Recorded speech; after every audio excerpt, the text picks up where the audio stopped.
નમસ્કાર વિદ્યાર્થી મિત્રો, પાર્થ નોલેજ ઇન્સ્ટિટ્યૂટ અને સમર્પણ ટેકનો સ્કૂલની યુટ્યુબ ચેનલમાં ફરીથી તમારું હાર્દિક સ્વાગત છે. ફરીથી આપણે યુનિટ નંબર 7ની અંદર એડોલેસન્ટ સ્પીકના ભાષાંતરમાં આગળ વધીએ. છેલ્લે આપણે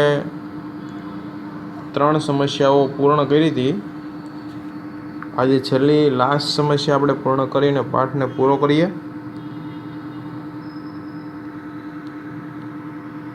તો છેલ્લે લાસ્ટમાં doctor Sharma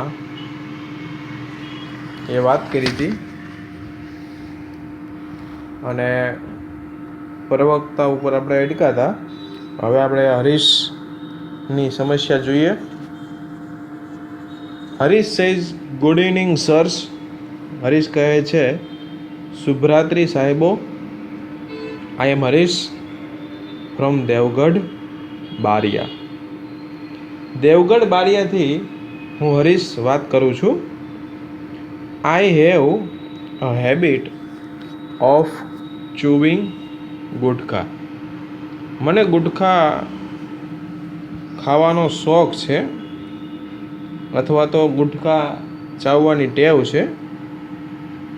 because of this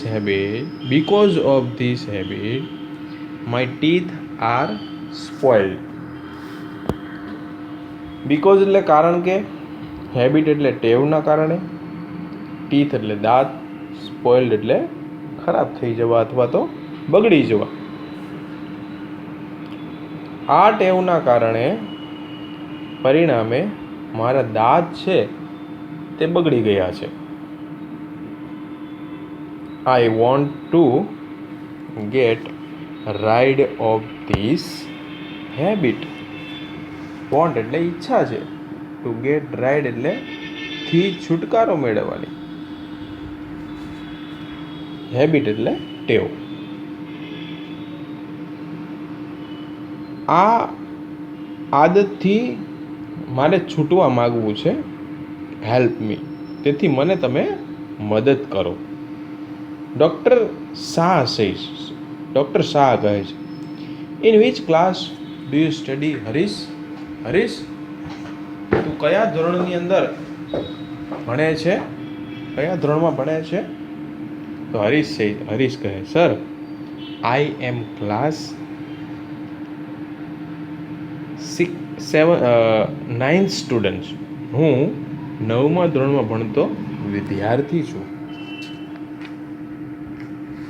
doctor Shah કહે છે how old is your habit. આ આદત ક્યારથી તને પડી છે અથવા તો કેટલીક જૂની છે? Harish about 2 years. અબાઉટ એટલે લગભગ, 2 years એટલે 2 વર્ષ. લગભગ આ ટેવ મને 2 વર્ષથી છે. એટલે મતલબમાં 7મા ધોરણમાં ભણતો હોય ત્યારથી આ આદત તેને થઈ હોય. તેથી જ મિત્રો આપણા ઘરના સદસ્યો, શાળાઓ, ટ્યુશન દરેક જગ્યાએ તમને કહેવામાં આવે છે કે એવા મિત્રો બનાવો કે જેની આદતો સારી હોય, જેની ટેવ સારી હોય, કે જેનાથી આપણને આગળ જતાં કંઈ સમસ્યાઓ ન ઊભી થાય આપણા શરીરમાં. એટલા માટે આ બાબતો ખૂબ ધ્યાનમાં રાખવા જેવી છે. બરાબર. સારા મિત્રો સાથે હોય, ખરાબ મિત્રો સાથે હોય તો કદાચ લેવાનો હોય એટલું જ લઈએ, જરૂરી માહિતી જ લેવાની. બરાબર, કે જેના લીધે આપણને ખરાબ ટેવ આપણામાં આવે નહીં. આગળ વધીએ. Doctor Shah says how often do you chew a gutkha. તું કેટલી વાર ગુટખા ચાવે છે દિવસ દરમિયાન? Harish says 5 to 6 times a day. 5 થી 6 વખત દિવસ દરમિયાન મારે ગુટખા ચાવવા પડે છે. તમે જોઈ શકો ચિત્રની અંદર કે જેમાં દાંતની કેટલી સમસ્યાઓ હોય છે. બરાબર. એટલા માટે જ આપણે દાંતના સ્વાસ્થ્ય વિશે આગળ પાઠનામાં પણ આગળ વાત કરી આપણે. તો એ બાબતે આપણે ધ્યાન રાખવું જોઈએ. આગળ વધતા જઈએ. Mister Harish says 5 to 6 times a day. દિવસમાં 5 થી 6 વખત મારે ગુટખા ચાવવાની ટેવ છે. મિસ્ટર બક્ષી સેઝ, શ્રીમાન બક્ષી કહે છે, ધેટ્સ ટેરિબલ. ટેરિબલ એટલે ભયંકર અથવા તો ખરાબ.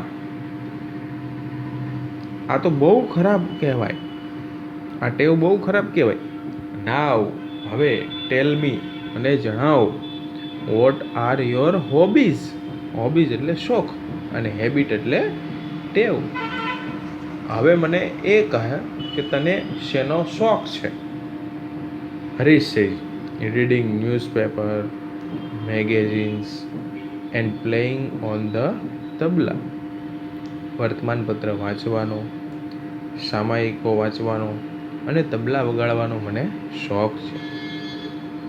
મિસ્ટર બક્ષી સેઝ, શ્રીમાન બક્ષી કહે છે, ધેટ્સ ગુડ. આ ખૂબ સરસ. નાવ, હવે whenever you feeling like chewing gutkha. Whenever એટલે જ્યારે જ્યારે. યુ ફીલ એટલે તને એવું લાગે.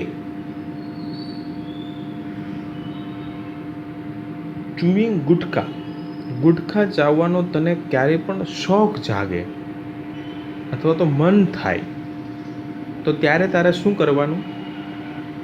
તો કે reading an interesting news item or articles from a news paper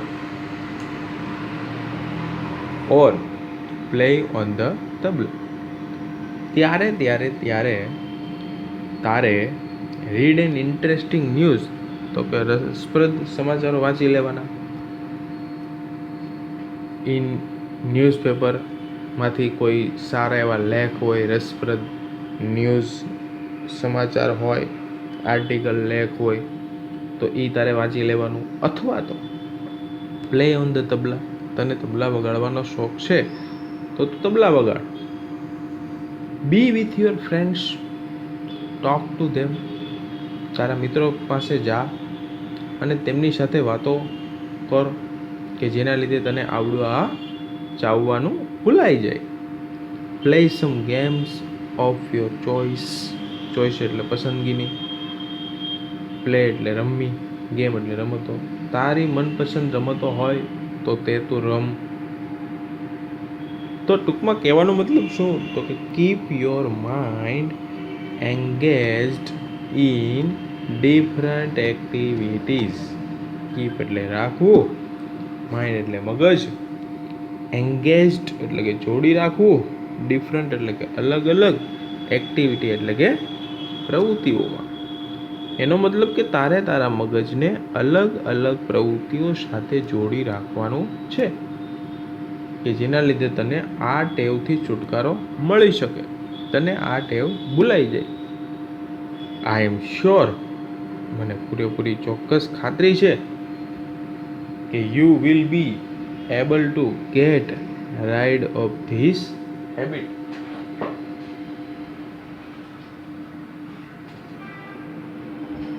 able એટલે કે તું સક્ષમ થઈ જઈશ. મને ખાતરી છે કે તું આ આદતમાંથી છૂટી જઈશ, તેની મને ખાતરી છે. હરીશ કહે છે, થેન્ક યુ સર, તમારો ખૂબ ખૂબ આભાર. એન્કર સેઝ, પ્રવક્તા કહે, સો ફ્રેન્ડ, તેથી મિત્રો, now it's time to say goodbye. હવે આપણે છૂટા પડવાનો સમય આવી ગયો છે. ઓન બિહાફ ઓફ એટલે કે ના વતી the youth club. Youth club છે કે જે કોના વતી? તો કે આઈ થેન્ક, હું આભાર માનું છું, mister Bakshi and doctor Shah, શ્રીમાન બક્ષી અને ડૉક્ટર શાહનો, for guiding the teenager. Guiding એટલે કે માર્ગદર્શન આપવું, ટીનેજર એટલે કે તરુણો. આ તરુણોને શ્રીમાન બક્ષી અને ડૉક્ટર શાહ ને માર્ગદર્શન આપવા બદલ હું યુથ ક્લબનો આભાર માનું છું. I am also obliged to the boys and girls who trusted us and shared their problems. Obliged એટલે કે ઋણી છું, આભારી છું. બોયસ એટલે છોકરાઓ, ગર્લ્સ એટલે છોકરીઓનો, હું કે જેણે, ટ્રસ્ટેડ એટલે કે વિશ્વાસ મૂક્યો, અસ એટલે કે અમારા ઉપર, કે જેમને શેર, કે જેમની શેર એટલે કે રજૂ કરવી મૂંઝવણોને, પ્રોબ્લેમ એટલે સમસ્યાઓને, આપણામાં વિશ્વાસ મૂકી આપણી સાથે પોતાની સમસ્યાઓની ચર્ચા કરનાર આ યુવક અને યુવતીઓનો પણ હું ખૂબ આભારી છું. કોઈ પણ સમસ્યાઓ હોય, કોઈ પણ મુશ્કેલીઓ હોય, વડીલો સાથે સમસ્યાઓને, ચર્ચાઓને આદરતી રહેવી, કે જેના લીધે વડીલોને ખ્યાલ હોય કે આ ચર્ચાઓ, આ સમસ્યાઓને કેવી રીતના ઉકેલવી. બરાબર. Again good bye and good night. Take care.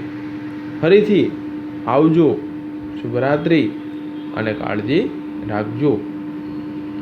આ પાઠની અંદરથી બસ આપણે આવી ઘણી ખરી માહિતીઓ ધ્યાનમાં લેતી રહેવી, અને બીજી ઘણી ખરી સમસ્યાઓ આપણા શરીર સાથે થતી રહેતી હોય તો એ પણ ધ્યાનમાં લેતી રહેવી. આવી કેટલી સમસ્યાઓ છે કે આપણે આ પાઠની અંદર તો ઘણી ખરી સમસ્યાઓ જોઈ. ધારો કે ચહેરા પરના ખીલની સમસ્યા, તમને ભણતરની અંદર કંઈ પ્રશ્નો હોય, દાંતની સમસ્યા, જ્યારે આપણે ડૉક્ટર પાસે જઈએ તો ત્યાં જતી વખતની સમસ્યાઓના પ્રશ્નો ઘણા બધા આપણને હોય. બરાબર. તો આવી ઘણી બધી સમસ્યાઓ હોય તો એ આપણે એકબીજા સાથે ચર્ચાઓ કરી અને એનો ઉકેલ લાવી શકીએ. આપણે આ પાઠની અંદર જે સમસ્યાઓ જોઈ એ તો ખૂબ નોર્મલ હોય, પરંતુ મોટી મોટી સમસ્યાઓ હોય અને એના ઉકેલ ન આપણાથી આવતા હોય તો શક્ય હોય તો આપણા મિત્રો છે, આપણા મા બાપ છે, માતા પિતા છે, બરાબર, એમની સાથે ચર્ચાઓ કરવાની. આપણા કોઈ અંગત સંબંધી હોય કે જેમની સાથે આપણે વાતો કરી શકીએ, આપણે મનની વાતો કહી શકીએ, તો આવી ઘણી ખરી વાતો હોય જે આપણે આપણા અંગતના મિત્રો કે કોઈપણની સાથે ચર્ચાઓ કરી શકીએ. તો હવે આપણે આ પાઠને રિલેટેડ થોડી એક્સરસાઇઝ છે તેને સોલ્વ કરીએ.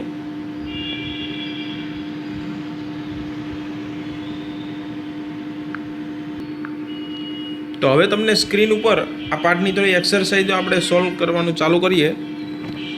સ્ક્રીન ઉપર તમને દેખાય છે કે ફ્રેમ ધ સેન્ટેન્સ નામની એક્સરસાઇઝ છે, વાક્યો બનાવવા. આગળ આપણે દરેક પાઠની અંદરથી આપણે આ એક્સરસાઇઝ સોલ્વ કરીએ છીએ, તો બહુ એની ચર્ચાઓ કરવાની જરૂર નથી. ખાસ આમાં સ્પેલિંગો હોય એ સ્પેલિંગોને ધ્યાનમાં લઈ અને વાક્ય બનાવવાના. સબ્જેક્ટ, પહેલું વાક્ય છે સબ્જેક્ટ અને ટુ ડિસ્કસ.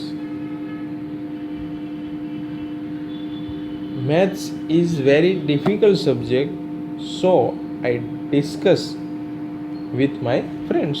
આવી રીતના આપણે વાક્યો બનાવી શકીએ. મેથ્સ અઘરો વિષય છે, તેથી હું મારી આ વિષયની ચર્ચા મારા મિત્રો સાથે કરવા માગું છું. તો એવી રીતના 14 વાક્યો બનાવવાના છે. તમારે તમારી બુકની અંદર આ વાક્યોની ડિટેલ્સ લખીને ચર્ચા રાખવી, કે જેના લીધે તમને ખ્યાલ આવે કે કયા વાક્ય ખોટા છે, કયા સાચા છે. એટલે લખીને જ પ્રેક્ટિસ કરશો તો વધારે સરળતા રહેશે, વધારે તમને પ્રેક્ટિસ પડશે. એટલે પ્રેક્ટિસ કરવી ખૂબ જરૂરી છે. એક વાક્ય એકના બબે વાક્ય બનાવો તો પણ ચાલશે, કારણ કે તો વધારે પ્રેક્ટિસ કરવી એ જરૂરી છે. આગળ જોઈએ. આ છે કોણ બોલે કોને કહે. 15 વાક્યો આપણી સામે છે. સર આઈ એમ, છેલ્લું 15મું વાક્ય જુઓ. Sir I am class 9th students તો હરીશ બોલે છે અને ડૉક્ટર શાહ સાંભળે છે એવું આપણે લખવું પડે, બરાબર. કારણ કે હરીશ આ વાક્ય બોલે અને ડૉક્ટર શાહ સાંભળે, તો એટલા માટે હુ શેડની અંદર હરીશ લખવું પડે અને હુમની અંદર ડૉક્ટર શાહ લખવાનું. આની પણ તમારે પ્રેક્ટિસ કરવાની, કારણ કે વાક્યો આમાં ઇમ્પોર્ટન્ટ લીધેલા હોય એક્સરસાઇઝની અંદર. આગળની એક્સરસાઇઝ ત્રીજી, ફિલ ઇન ધ બ્લેન્ક્સ, ખાલી જગ્યાઓ ભરો. તો અહીંયા તમે જોઈ શકો કે તમારી સામે પેરેગ્રાફ મૂકેલા છે, 9 પેરેગ્રાફ છે, બરાબર. પહેલો પેરેગ્રાફ હું સોલ્વ કરું તો તમે જોતા રહેજો. આ એક્ઝામની અંદર આખો પેરેગ્રાફ લખી અને વચ્ચે ખાલી જગ્યાઓ હોય તે ઉપરના કૌંસમાં આપેલા જે જવાબ છે એનાથી ભરવાની, બરાબર. તો જુઓ, વેલકમ ટુ, ઉપરથી જવાબમાં લેશું video conference arranged by the youth club Ahmedabad. As you know the subject, ઉપરથી જવાબમાંથી સબ્જેક્ટ લીધો, subject of the conference is what's the way out. તો આવી રીતના ઉપરથી જવાબ સિલેક્ટ કરી અને નીચેની ખાલી જગ્યાઓ ભરવાની. તો આ ત્રીજી એક્સરસાઇઝ હતી આ પાઠની લાસ્ટ એક્સરસાઇઝ. તો અહીંયા આપણે આ પાઠને પૂર્ણ જાહેર કરશું. આગળ આપણે નેક્સ્ટ પ્રવૃત્તિ જોતા રહીશું. આવતા લેક્ચરની અંદર તમે પણ ધ્યાન રાખજો, નેક્સ્ટ પ્રવૃત્તિ માટે તૈયાર રહેજો. આભાર.